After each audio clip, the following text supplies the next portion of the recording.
Bricks and Minifigs is your one-stop shop for all things LEGO. Hit the link below to find a store near you. Hey everyone, Joshua Hanlon here at World War Brick in Minneapolis, and today we're taking a look at a large World War I trench raid battle. Got a couple of builders who collaborated on this, so if you want to introduce yourselves here. I'm Joe Staelgraeve. I'm Luke Bishop. And what can you tell us about what we have happening here? So the British, some Canadians and French forces are raiding a German trench fortification.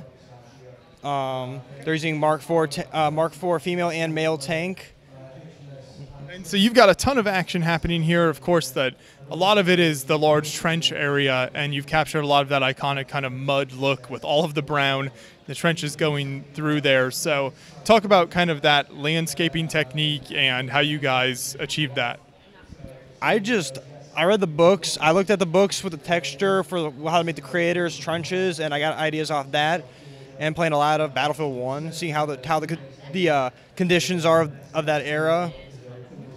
And Joe, as you guys collaborated on this here, what was that process like? How, did you kind of each take a section or just kind of build it all together? So he did a lot more of the British section in terms of texturing. I did more of the German end. But when I did the texturing, to be fair, I kind of just measured where the pieces were, and I kind of did some mental conditions on like how far and what color, and to kind of even it out a bit to make it a little more realistic. Okay. We can take a closer look at kind of the German part of the build here. So what are the different vehicles and artillery pieces we've represented?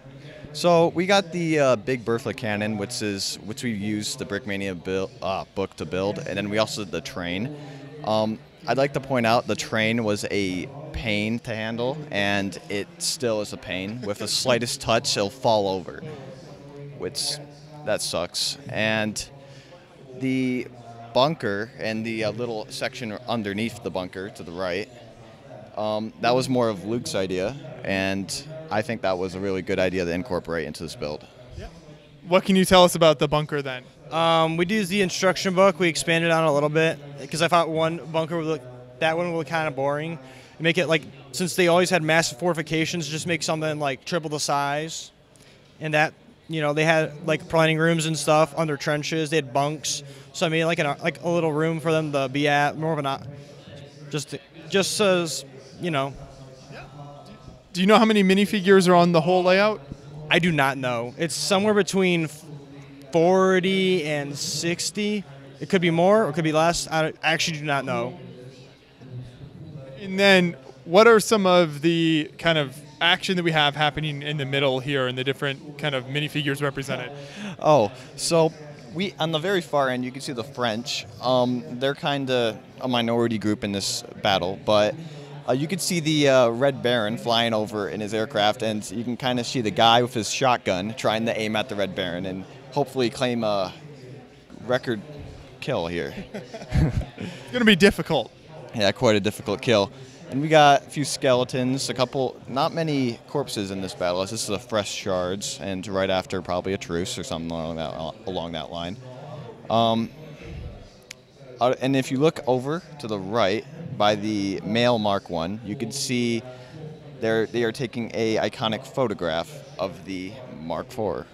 And I don't know. Yeah. And then you've got the crash plane in the background there. So how did you kind of incorporate that into the build? So I got this last year, and one of the things the plane does is it can move, like the wings can move without breaking. So I made it so that the plane could crash, so nothing could break, and it's just I could just assemble it again.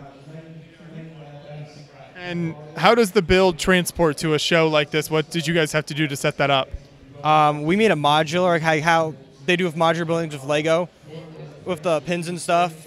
It's about 10 base plates, so we put 10 boxes, one for each base plate, and yeah. What are some of the different weapons and kind of custom minifigs you have represented here on the build? So we do have a couple Brick Arms overmolded weapons, mostly on the German side with the MG08s and MP18s, which was probably the bulk of the spending for the firearms.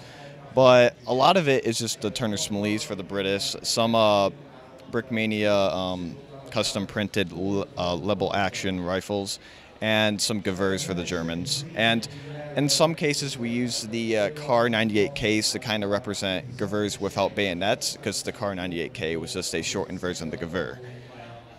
And is this layout based on a specific battle or just kind of general World War I combat? Kind of general combat, pretty much.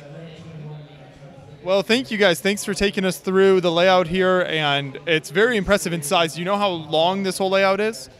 For 96 by